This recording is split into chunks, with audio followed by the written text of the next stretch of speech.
مش محتاج ان انا اتكلم عن مباراتنا العبثية اللي كانت مع السنغال. الجماعة بتوع السنغال زي ما احنا ما بنقول كده فهموا بيت القصيد. منتخب السنغال عرف يلعبها معانا صح من قبل المباراة وفي المباراة.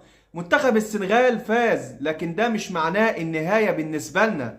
اي نعم، حققنا خطوة متقدمة في بطولة كأس افريقيا، وكنا من الاربعة الكبار، كنا في المربع الذهبي في البطولة. لكن ده مش معناه ان يعني منتخب مصر ان هو يعني ينسى الاخطاء اللي كان عليها في البطولة.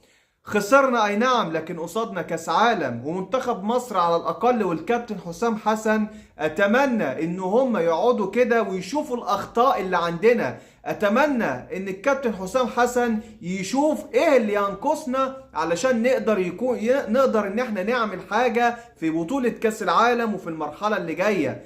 كسبنا الروح المصرية في بطولة كاس افريقيا، والروح رجعت لنا مرة تانية. خسرنا مباراة، لكن ده مش معناه زي ما انا ما قلت النهاية. اتمنى ان احنا نتعلم من اخطائنا في المرحلة اللي جاية، ولكن ده يعني ما ينفعش انه يتقال على المنظومة اللي موجودة دلوقتي. لكن اتمنى ان الكابتن حسام حسن يبتدي يعيد ترتيب اوراقه مرة تانية.